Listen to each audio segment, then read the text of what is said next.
Buonasera, ospite di questo nostro speciale il segretario provinciale della CGIL, Alfonso Buscemi. Grazie segretario per aver accettato il nostro invito. Parleremo della scadenza che ci sarà l'8-9 giugno, che sono i 5 referendum, per cui la CGIL insieme ad altre associazioni ha raccolto ben 5 milioni di firme. I quesiti referendari validi sono appunto 5, lo stop ai licenziamenti, tutela per i lavoratori e lavoratrici, riduzione del lavoro precario, più sicurezza del lavoro, più integrazione con la cittadinanza italiana. Ecco, di questo ne parleremo ora nel corso della trasmissione per dare anche una giusta informazione ad un momento importante per la politica, per il lavoro, per il futuro in particolare di tanti giovani. Intanto, segretario, è stato un traguardo insperato raccogliere 5 milioni di firme, insomma non è poca cosa. Diciamo che c'è un grande lavoro a monte, ma visto i temi che interessano la carne viva delle persone non è stato difficile. Le persone venivano ai nostri banchetti, ci cercavano nelle nostre camere del lavoro, i comitati sono stati molto importanti di tante cittadine e tanti cittadini, associazioni sono stati presenti. Evidentemente i temi che noi abbiamo sottoposto, tenga conto che questa è la prima volta che un sindacato raccoglie firme per abrogare delle norme, perché di solito il Parlamento, il governo rispetto alle pressioni di piazza sono stati sempre più sensibili e quindi si è addivenuto ad una discussione e magari alcuni temi sono stati modificati per legge su proposta legislativa governativa.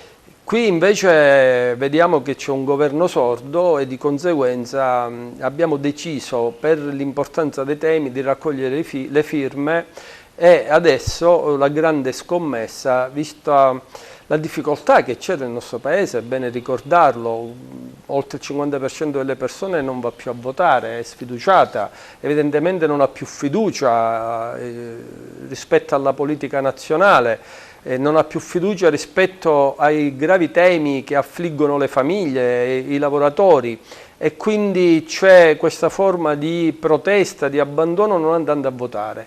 Oggi la scommessa è spiegare alle persone perché purtroppo credo che la scelta del governo che stanno facendo è quello di mettere tutto a tacere, non lasciare passare il messaggio che ci sono 5 leggi che possono essere abrogati con un sì o con un sì partecipando alle elezioni e di conseguenza, a differenza di quando si vota per le elezioni politiche dove si dà sempre mandato ad altri di realizzare quello che dicono, questa volta se si raggiunge il quorum, se la gente va a votare e vincono i sì, dall'indomani aboliscono 5 norme, poi nei dettagli li vediamo uno per uno, che certamente influiscono in maniera determinante in negativo. Ormai sono 10 anni dove hanno voluto sperimentare, l'allora governo 10 anni fa ha voluto sperimentare quelle che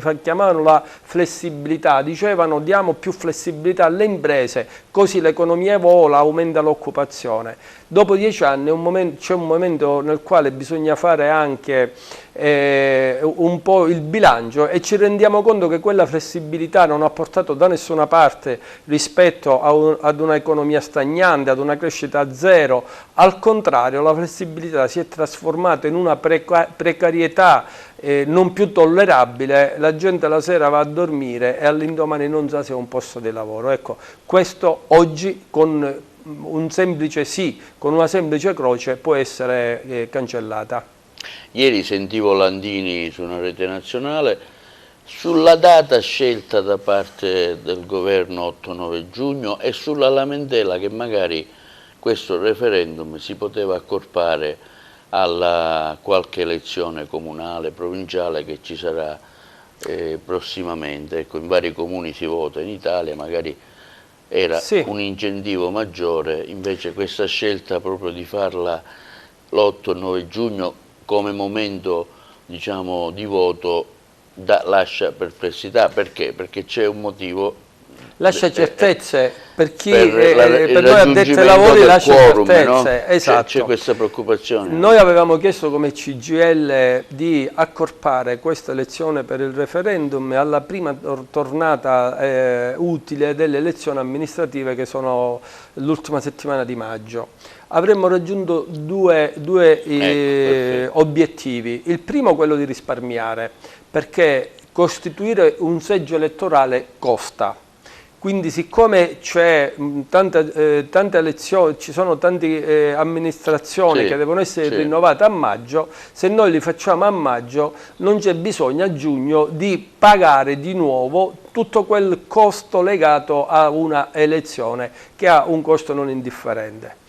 Ma non è solo questo, c'era anche come dire, la possibilità di una maggiore partecipazione. Allora, in democrazia la partecipazione è il sale, e noi abbiamo indicato in un incontro avuto con il governo quella data anche, oltre che per risparmiare, per consentire a tanta gente che va a votare per le elezioni amministrative di votare anche per il referendum. Hanno fatto questa scelta di spostarle a giugno, ma rientra dentro un disegno preciso, quello di non parlarne, quello di fare finta che non c'è nulla, quello di invitare probabilmente le persone ad andare al mare, si diceva un tempo, poi ha portato questa espressione male a chi ha coniato questa espressione andata al mare.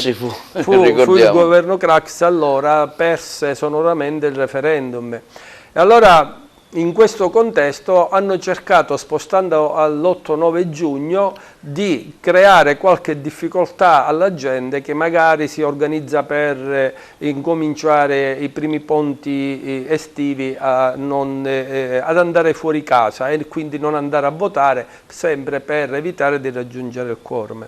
Ma io sono molto fiducioso però, perché questa volta gli italiani sapranno, perché i comitati per il referendum non c'è solo la CGIL. Ecco, vediamo chi è che vi affianca. Dentro questi comitati ci sono tante associazioni di caratura nazionale. Noi lo abbiamo costituito qua ad Agrigento, dove c'era l'Arci, il Circolo Gianpelusci, l'Ampi, il Partito Democratico, c'erano i 5 Stelle, c'era l'Alleanza Verdi e Sinistra e tante altre associazioni, oltre che tante cittadine e cittadini.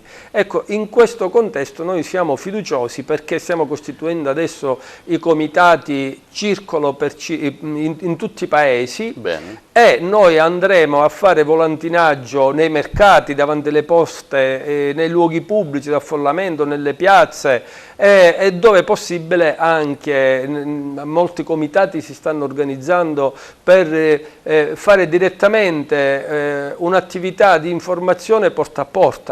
E quindi quando ai cittadini si spiega che andare a partecipare al voto può cambiare la loro esistenza a quella dei loro figli, qui non c'è un problema di un sindacato piuttosto che un altro, di un partito politico piuttosto che un altro, perché il precario, il licenziato senza giusta causa, il morto sul lavoro, quello non ha una connotazione politica, quello purtroppo appartiene a tutti. E allora lì il cittadino sa che deve andare a votare per la propria famiglia, per i propri figli, per la propria persona, a prescindere di chi questo referendum l'ha promosso. Abbiamo visto che la regia ci ha mandato delle immagini di un evento che si è svolto in tutta Italia, in 120 piazze, tra cui anche Agrigento a San Leone, dove c'è stata proprio una giornata di sensibilizzazione, di festa. Ci sono stati anche dei cantanti che hanno partecipato all'iniziativa, giusto per, diciamo, dare la prima informazione un'iniziativa che, diciamo, ha avuto un ottimo riscontro. Ecco, stiamo vedendo un video che abbiamo fatto sabato pomeriggio. Ecco, che riscontro c'è stato ad Agrigento, una città solitamente un po' addormentata alle tante tematiche sociali? Sì, diciamo che in questi 5 anni che io sono segretario generale ho potuto riscontrare, a differenza di quello che storicamente noi sentiamo dire Agrigento dormiente, distaccata, invece che questa provincia sin dal 20 gennaio del 2020, con quel fiume umano che c'è stato in pieno inverno alla rotonda Giunone, ricorderà la famosa marcia organizzata dal cartello sociale. Per le infrastrutture. Lì ci siamo meravigliati, perché appunto il quadro che è uscito fuori in questo lungo periodo dal dopoguerra della provincia di Agrigento dormiente ci ha, come dire, colto un po' di sorpresa, perché 5.000 persone non era mai successo, una piazza così piena. Però dopo quell'evento non ci siamo più meravigliati, perché poi ne abbiamo fatto un'altra sulla sanità. Anche lì la piazza Cavour stracolma di gente, tutto il viale della Vittoria, molte persone non sono neanche potute entrare nella piazza del raduno di fronte alla prefettura, così come le 2 manifestazioni per l'acqua, una davanti al municipio e l'altra anch'essa in prefettura. Anche lì migliaia e migliaia di cittadine e cittadini per difendersi il proprio diritto alla salute, all'acqua, piuttosto che a una viabilità sicura. Per quanto riguarda sabato scorso, il 12 di aprile invece, noi l'abbiamo voluto fare questa manifestazione, questa presentazione della campagna elettorale in un luogo simbolo dei giovani che è San Leone, la piazzetta Giglia, appunto, dove ci sono tante ragazze e tanti ragazzi. E con grande emozione ho potuto vedere la partecipazione della gente. Abbiamo voluto creare un momento non prettamente politico, con il comizio sul palco di lavoratrici e lavoratori o del comitato referendario, ma abbiamo voluto dare la parola solo a 4 giovani, ognuno rappresentava uno dei temi inerenti al referendum, alternandoli con 2 band. Devo dire, io li conosco entrambi, ho avuto modo di apprezzarli, però hanno fatto ottima musica di qualità. Sono 2 band locali agrigentini entrambi, e la soddisfazione anche di aver potuto apprezzare gli agrigentini quei ragazzi che ci hanno rallegrato un po' la serata. Dicevo, piena soddisfazione. E anche il contributo di Riccardo Gazzi, insomma. Certamente Riccardo Gazzi non l'ho scoperto io né giorno 12, lo abbiamo proprio invitato a darci una mano a presentare quel momento, perché è un professionista bravo, e quindi ha saputo mettere i 2 momenti assieme, perché chiaramente ognuno con il suo mestiere, come si vuol dire, no? E lui ci ha aiutato a introdurre la spiegazione dei temi referendari, rendendoli leggeri rispetto anche alla musica che di tanto in tanto veniva data. È stata la ciliegina sulla torta, ma ripeto, è un bravo professionista, non lo abbiamo scoperto sabato, anzi lo abbiamo invitato a darci una mano proprio perché è bravo e ci ha fatto fare questa bella serata. Ci è arrivata notizia dei circoli, dei comitati referendari, ne avete fatto uno a Ribera giorni fa, in tutta la provincia, che hanno proprio l'obiettivo, diciamo, di sensibilizzare i comuni per questa attività, no? Assolutamente sì, posto che la grande stampa, cosiddetta grande stampa ovviamente, diciamo la stampa nazionale, dipende dalla logica della politica nazionale e di chi governa, quindi sia la RAI che la Mediaset non parlano del referendum. Così come le testate giornalistiche a caratura nazionale, il grosso di questi dipendono da uomini politici, come per esempio Angelucci, un senatore della Lega, e quindi hanno l'interesse a non parlarne.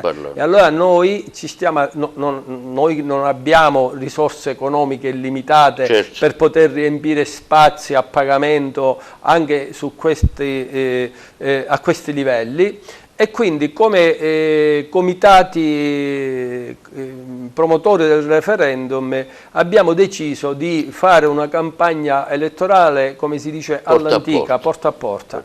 Questo non lo possiamo fare certamente i segretari generali, materialmente non ci sarebbe il tempo, e approfittando della grande rete territoriale che noi abbiamo in tutti i 43 comuni per quanto ci riguarda, appunto stiamo coinvolgendo tutti gli interessati di ogni associazione, di ogni partito e di ogni sindacato per costituire un comitato locale, il quale quel comitato in quel paese andrà a fare volantinaggio, a dare informazioni, a confrontarsi anche nel merito dei temi, e lì contiamo di poter portare dentro le case degli italiani in questo modo la voce del referendum, che se ottiene il quorum certamente cambierà in meglio la vita di milioni di lavoratrici e lavoratori. Ieri sentivo Landini appunto che si lamentava di questo fatto, che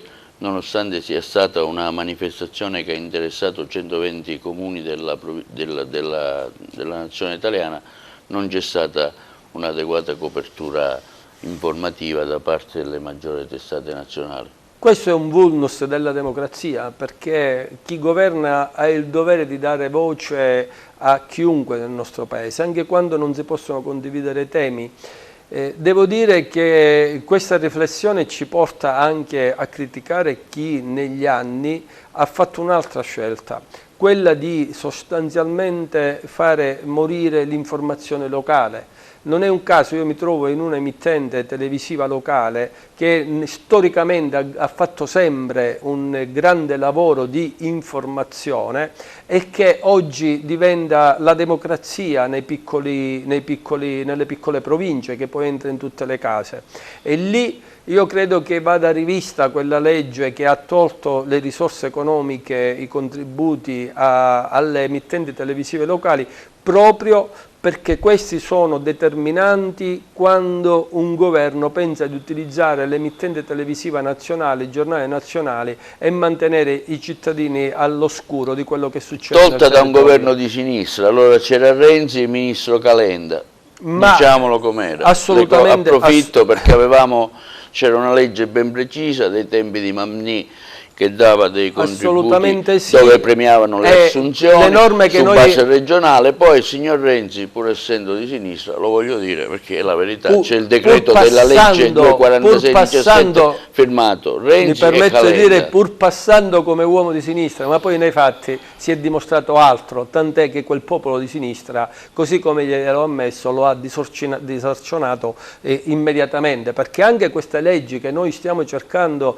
di far abrogare appartengono a quella logica cosiddetta del Jobs Act. Sì, quindi perfetto. Per quanto mi riguarda rappresento un sindacato, la CGIL, che parla di merito, si confronta con tutto e con tutti senza schieramenti, e sappiamo riconoscere i meriti dei partiti quando ci sono, ma soprattutto non facciamo sconti neanche a quelle organizzazioni sindacali, a quelle organizzazioni politiche che poi vessano i deboli, vessano i lavoratori e che si mettono a servizio invece dei potenti. Noi non abbiamo nessuna difficoltà a dire che questo referendum vuole abrogare il Jobs Act fatto da quel governo. Bene, entriamo nel vivo della materia. Il primo quesito è stop ai licenziamenti illegittimi. Leggo brevemente: nelle imprese con più di 15 dipendenti, le lavoratrici e i lavoratori assunti dal 7 marzo 2015 in poi non possono rientrare nel loro posto di lavoro dopo un licenziamento illegittimo. Sono oltre 3.500.000 oggi, aumenteranno nei prossimi anni le lavoratrici e i lavoratori penalizzati da una legge che impedisce il reintegro nel caso in cui il giudice dichiari ingiusta e infondata l'interruzione del rapporto. Abroghiamo questa norma, diamo uno stop ai licenziamenti privi di giusta causa o giustificato motivo. Questo è il primo quesito, parliamone. Diciamo subito, oggi, a prescindere da questo pezzo del Jobs Act, le aziende che hanno esigenza di licenziare lo possono fare. Se vince il referendum sul primo quesito, Non è che le aziende non possono più licenziare nessuno. Certo, chiariamolo questo, che è importante. Possono licenziare nei limiti delle loro esigenze.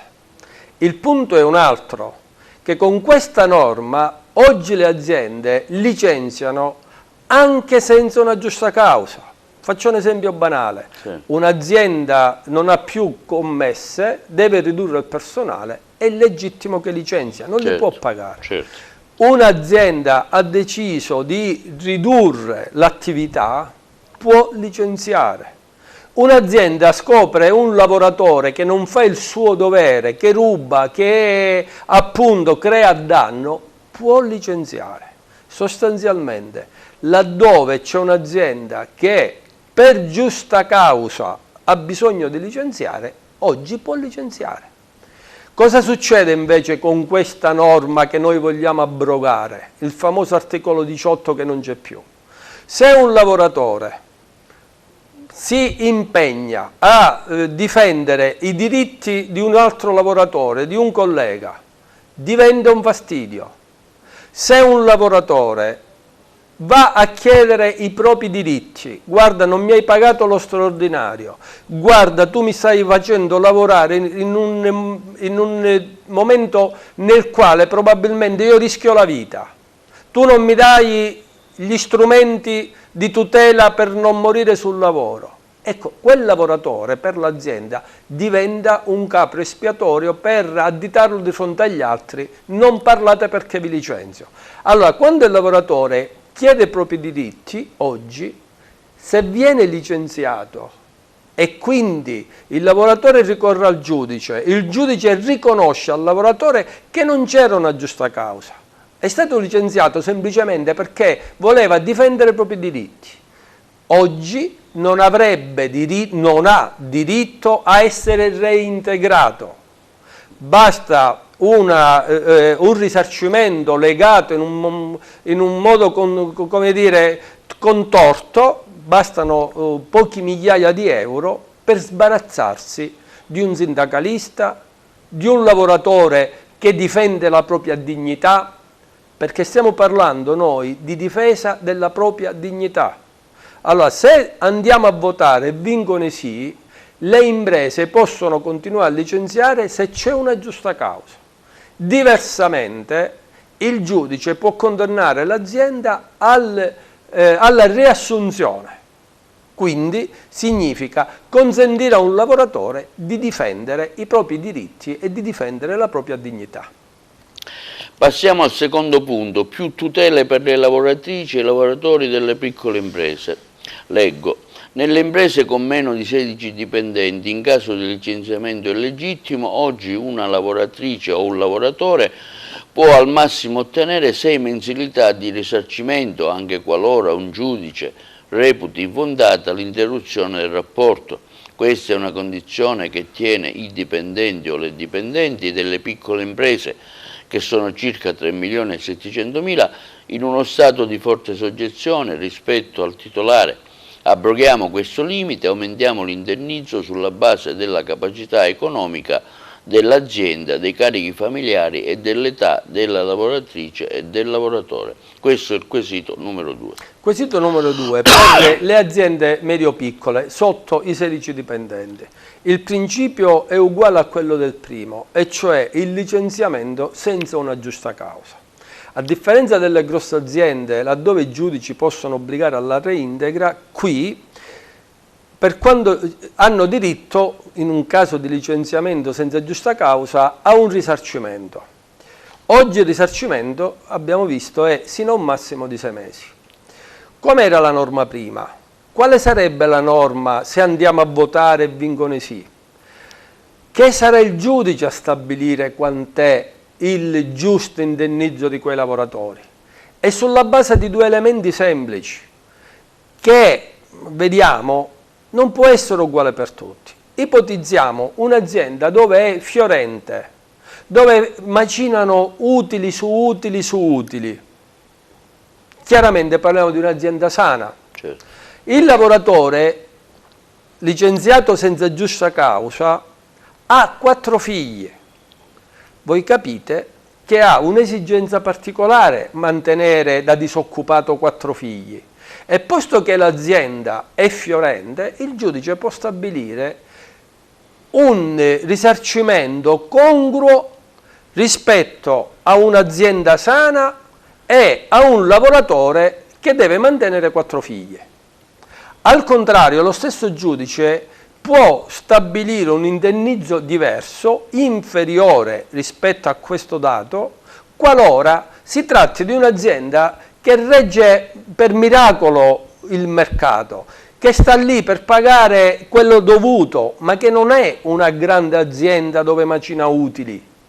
E magari il lavoratore ingiustamente licenziato va risarcito, ma se non ha figli a carico, ecco che il giudice può stabilire che quel lavoratore può essere risarcito rispetto al fatto che lui è solo e che l'azienda non ha grandi risorse.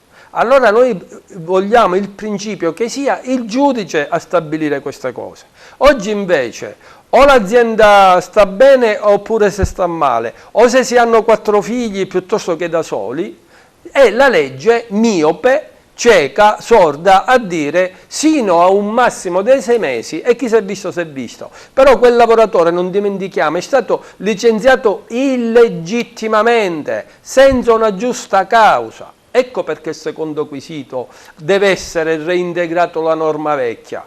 Sulla base di quelle cose il giudice stabilisca qual è il risarcimento. Chiarissimo. Terzo punto, riduzione del lavoro precario. Leggo, in Italia circa 2.300.000 persone hanno contratti di lavoro a tempo determinato. I rapporti a termine possono essere instaurati fino a 12 mesi senza alcuna ragione oggettiva che giustifichi il lavoro temporaneo. Rendiamo il lavoro più stabile e ripristiniamo l'obbligo di causali per il ricorso ai contratti a tempo determinato. Ecco, quello che dicevo all'inizio, che sono un po' più articolato. Ce la volevano spacciare come flessibilità e invece l'hanno trasformata in una precarietà. C'è stata, visto che abbiamo parlato della manifestazione delle 120 piazze a San Leone, tra le testimonianze una insegnante, sì, laddove è da 8 anni che lavora, sempre con contratto a termine. Ci ha spiegato quella insegnante, cioè glielo rinnovano, che glielo rinnovano ogni 12 mesi. Non la stabilizza. Vabbè, anche le scuole sono così. Lei l'insegnante, nelle scuole insegnanti. È una vergogna. Anche lo Stato. È lo Stato la vergogna, perché questo metodo gli fa risparmiare soldi, perché non gli fa dare gli scatti di anzianità, determinate indennità. Parte sempre da zero. Parte sempre da zero. E questa è una vergogna. Così come più in generale, nella misura in cui un datore di lavoro può fare contratti a tempo determinato, finisce e te lo rinnova senza dover spiegarne le ragioni, il lavoratore, ritorniamo da capo, è vittima del proprio bisogno, perché siccome sa bene che se si chiede i propri diritti, se vuole le dotazioni per le protezioni individuali e non morire sul posto di lavoro, poi non c'è bisogno neanche di licenziarlo, basta aspettare la fine del contratto e non te lo rinnovano. Questa è una vergogna. Noi diciamo che il contratto a tempo determinato deve avere una fine come c'ha un inizio, e deve motivare le ragioni per la quale tu eventualmente lo vuoi prorogare una seconda volta, perché a un certo punto o hai di bisogno o non hai di bisogno di quel lavoratore. Quando tu gli hai fatto fare 3-6 mesi, hai capito se quel lavoratore è in grado di rispondere alle esigenze aziendali. O gli trasformi il contratto a tempo indeterminato o lo mandi a casa. Perché poi, oltre a questo di carattere generale, ci sono i sotterfugi, perché poi quei lavoratori magari ti cambiano la mansione, azzerano il contatore del tempo determinato e cominci da capo. Ecco, questo significa, cari cittadini, che andare a votare a questo referendum, noi, i nostri figli, li tiriamo fuori dal capestro di un tempo determinato per tutta la vita, e quindi non sono in condizione di programmarsi una vita. Come si sposa una persona non sapendo se ha ancora un posto di lavoro domani oppure no? L'esempio più grosso, quello della certezza del posto di lavoro. Ecco perché va abrogato il tempo determinato senza le causali. Chiarissimo. Allora, siamo al quarto punto, più sicurezza sul lavoro. Leggo. Arrivano fino a 500.000 in Italia le denunce annuali di infortunio sul lavoro, quasi 1.000 morti. Modifichiamo le attuali norme che impediscono, in caso di infortunio negli appalti, di estendere la responsabilità all'impresa appaltante. Cambiamo le leggi che favoriscono il ricorso ad appaltatori privi di solidità finanziaria, spesso non in regola con le norme antinfortunistiche. Abrogare le norme in essere ed estendere la responsabilità dell'imprenditore committente significa garantire maggiore sicurezza sul lavoro. Ecco, proprio sulla sicurezza sul lavoro è un tema che voi, insieme anche ad altri, siete stati sempre molto attenti e vigili, perché è un problema importantissimo. Vediamo ogni giorno che succedono sempre purtroppo di queste disgrazie, per cui meriterebbe maggiore sicurezza. Prego. Lei leggeva 500.000 denunce di incidenti sul lavoro, annuali, un'assurdità, una cosa enorme. Più di 1.000 morti all'anno sul lavoro. Fosse solo uno già sarebbe una tragedia, ma ahimè sono più di 1.000. Allora ci dobbiamo interrogare quali sono le cause di questi incidenti e di questi incidenti mortali. Dobbiamo partire dal fatto che molto spesso i morti succedono nell'edilizia. C'è un perché. Se passa questo referendum, noi diciamo che ci deve essere la responsabilità del committente. Oggi chi fa l'appalto lo dà al maggior ribasso, in subappalto e non ha più responsabilità. Succede che i grossi gruppi che vincono gli appalti lo dà a un'altra azienda, guadagna quello che ritiene da guadagnare e lo dà in subappalto. Il secondo, stessa cosa, non ci mette mano, lo dà ancora a un'altra azienda, si tiene un margine di guadagno senza fare nulla. Sostanzialmente con questo metodo che oggi si fa con il subappalto in eterno, sino a quando non arrivi al povero disgraziato di artigiano, significa che quando poi tu alla fine trovi qualcuno che deve fare quel lavoro, siccome i soldi sono già finiti perché se li tengono prima le altre aziende, questi per pagarsi di che vivere la giornata devono lucrare dove è possibile per loro e lucrano su due cose. Uno, la busta paga, dove non gli riconoscono i diritti, non gli riconoscono i contratti collettivi nazionali e applicano altri contratti. Due, sulla sicurezza nei luoghi di lavoro. Quindi non hanno più soldi, quindi hanno fretta, correre, e gli incidenti succedono anche perché si corre. Che devono rispettare dei tempi, per cui perché non hanno più i soldi, devono completare quel lavoro e quindi addosso alla gente il lavoratore pressato corre e lì l'incidente e i morti ci scappano. Allora, se andiamo a votare, è vincente sì, si ritorna con la responsabilità del committente. Quindi io che do quel lavoro so che se succede una cosa ne sono responsabile. E allora non consento più i subappalti a cascata. Chi vince l'appalto faccia il lavoro, se no non partecipa.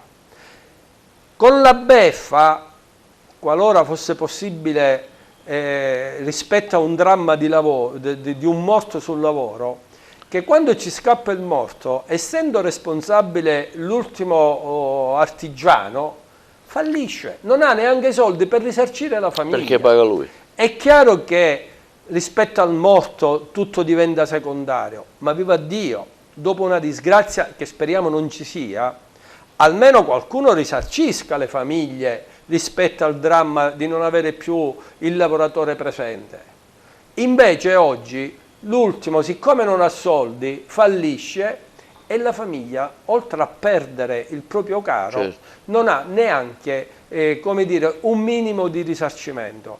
Quella della sicurezza nei luoghi di lavoro è diventata ormai una tragedia costante. Se il Presidente della Repubblica, se il Santo Padre ci chiamano all'attenzione rispetto certo, a queste cose, è evidente che c'è un problema. E il morto non appartiene a un partito piuttosto che a un altro partito, a un sindacato.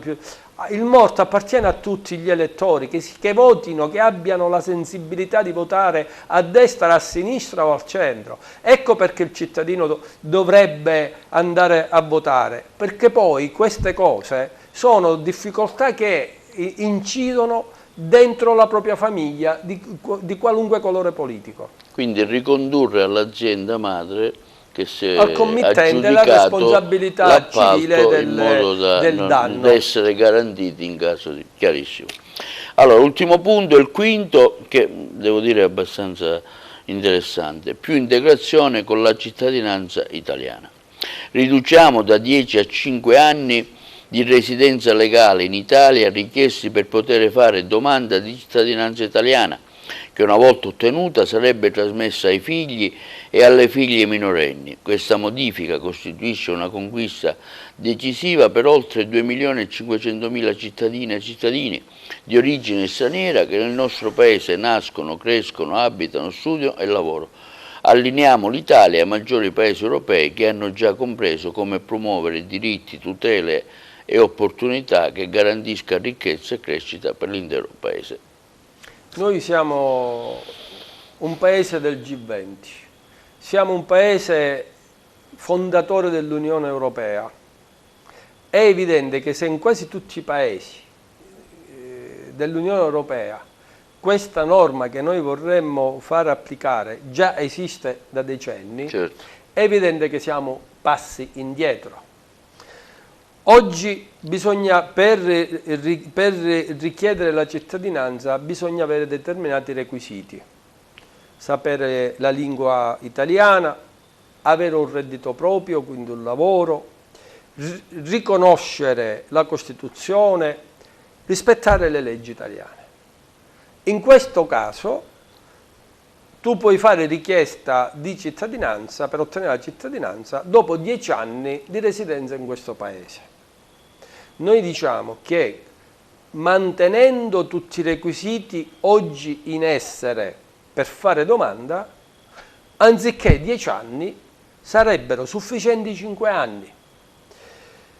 C'è pezzi importanti dell'economia italiana che funziona grazie alla presenza di persone non italiane, ristorazione, spesso commercio, agricoltura ed edilizia. Sentivo l'intervista di un deputato regionale dove invitava i giovani a, prima di partire, valutare di essere utilizzati nell'edilizia per le opere pubbliche perché, ecco, c'è un allarme preciso. Da noi determinati lavori i nostri figli non li fanno più e quindi le campagne si bloccano, noi non possiamo più produrre come dire, alimenti di qualità, quelli che noi facciamo, perché i ragazzi non lavorano più le campagne. L'edilizia è ferma. Eravamo in un tavolo in prefettura dove abbiamo accusato l'ANAS di gravi ritardi rispetto a diversi ponte Morandi, piuttosto che il ponte Milena. L'ANAS diceva, guardate, le imprese non hanno più maestranza, non hanno maestranza. Allora, se noi vogliamo continuare a progredire, a far crescere l'economia nel nostro paese, abbiamo bisogno di queste persone. E se abbiamo bisogno, come abbiamo bisogno di queste persone, nella misura in cui hanno quei requisiti di cui abbiamo parlato, pagano le tasse, studiano, parlano l'italiano, ma perché non riconoscergli la cittadinanza? A me il dubbio, il sospetto viene.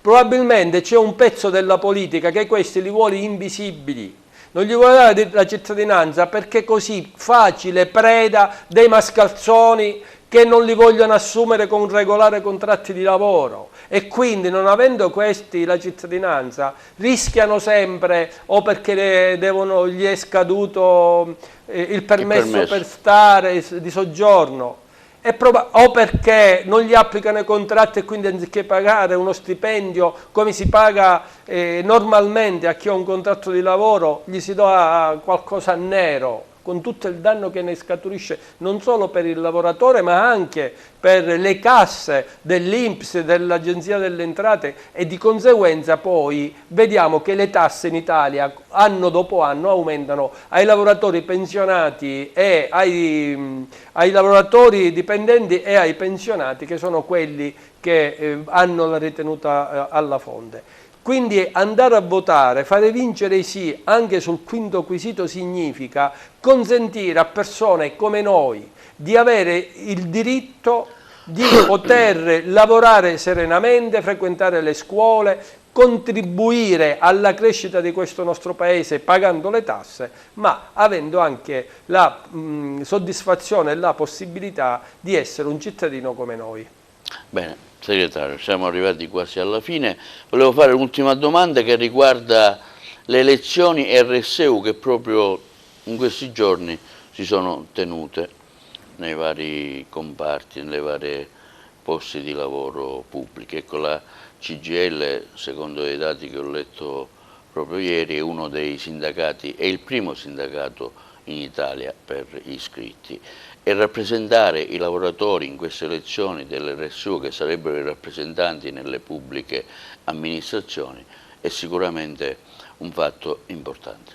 Sì, si vota nel pubblico impiego e anche nelle università, nella scuola.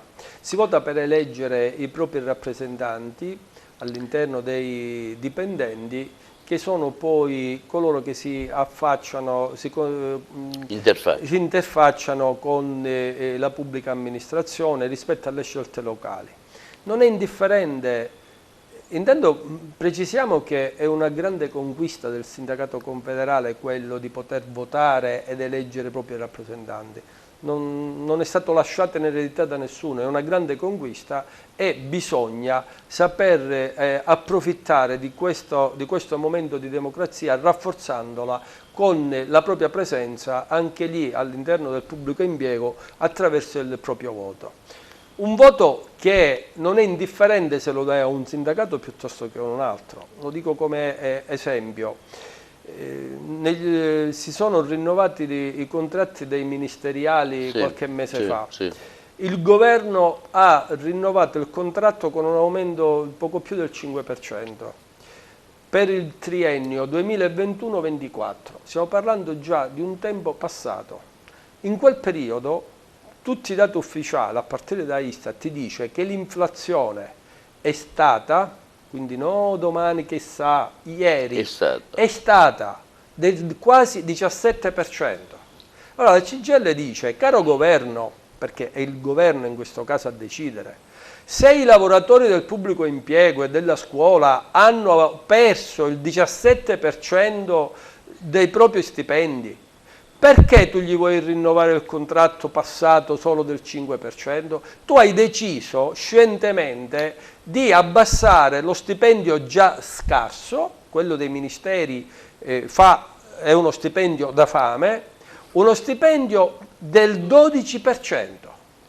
Allora la CGIL quel contratto non l'ha firmato, l'ha firmato la CISL dei sindacati autonomi, si sono accontentati. Ma viva Dio, non è più il momento di accontentarsi, è il momento di lottare per difendere i propri diritti. Ma perché ai lavoratori del pubblico impiego il 12% in meno? Perché non vai a trovare i soldi che tu metti per portare gli extracomunitari in Albania, 1 miliardo di euro sprecato perché neanche lo utilizzi? Perché non rincorri chi non paga le tasse? Allora il sindacato deve fare il proprio mestiere, quello di difendere i propri lavoratori. I lavoratori si iscrivono e danno consenso e danno forza al sindacato per essere difesi. Se poi invece alla prima occasione si alza bandiera bianca, dove c'è firmiamo, dove c'è da firmare, e ci togliamo il pensiero e finisce lì, non va bene. Ecco perché non è la stessa cosa. L'altro esempio che porto è che dopo questo contratto hanno cercato di ripetere lo schema nella sanità, però gli è andata male. E sa perché è andata male nella sanità? Perché mentre nei ministeriali i sindacati autonomi con la CISL hanno raggiunto il 51% Sì. e quindi hanno avuto legittimazione a firmare, nella sanità quei sindacati all'ultimo minuto, mentre erano al Ministero per firmare l'accordo, c'è stato un sit-in dei lavoratori iscritti a un sindacato autonomo, il sindacato degli infermieri, dove hanno messo a fuoco quella sede dicendo: stai attento che se firmi questo contratto con la riduzione del 12% noi ti lasciamo.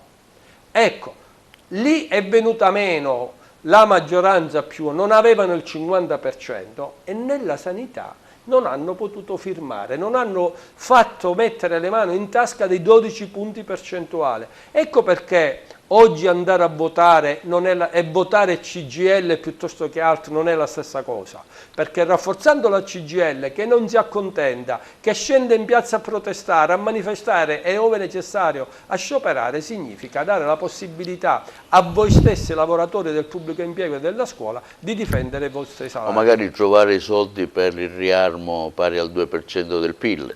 Oggi la notizia è questa. Questa è notizia di Oggi oggi, la per notizia cui è per questa. questi soldi si trovano. Segretario, è stato un piacere poter dialogare con lei su queste tematiche importantissime che noi come emittente redazione sempre attenti a questi temi. Ricordiamo appunto che l'8 e il 9 giugno si andrà a votare sui referendum. Con questa trasmissione abbiamo cercato di dare il nostro contributo a queste tematiche importanti, non tanto per noi, perché bene o male, insomma, un'età l'abbiamo, ma per i nostri figli e per i giovani che si approcciano al mondo del lavoro. Quindi la CGIL, insieme agli altri sostenitori e ai comitati del referendum, eventualmente è pronta nelle piazze, nelle sedi istituzionali. Il 21 maggio verrà ad Agrigento Maurizio Landini a sostenere, ecco, anche le ragioni. In anteprima diamo questa notizia. Notizia appunto di un paio di giorni fa, il 21 maggio dove al Teatro Pirandello ci sarà Maurizio Landini che si confronterà con tantissimi giovani. Ha proprio chiesto di ascoltare. A che ora è l'evento? Alle 9:30, Teatro Pirandello. Bene, dicevo che le sedi della CGIL insieme agli altri comitati sono disponibili eventualmente a chiarire questi quesiti, e vi ricordiamo che l'8 e 9 giugno, diciamo, dedichiamo qualche minuto per questo voto, o sì o no. Noi abbiamo fatto l'impostazione, ognuno andrà a votare secondo propria coscienza. Grazie segretario, Grazie, ci sarebbero tantissime altre argomentazioni, le lasciamo magari a un altro speciale che TVA organizzerà. Grazie a tutti, ricordiamo che TVA si vede sul canale 268 in tutta Italia, Pecchiale Smart TV, sul sito internet televideagrigento.tv, su YouTube caricheremo la trasmissione, e questa trasmissione sarà anche trasmessa da Video Sicilia LCN 93. Grazie e una buona serata.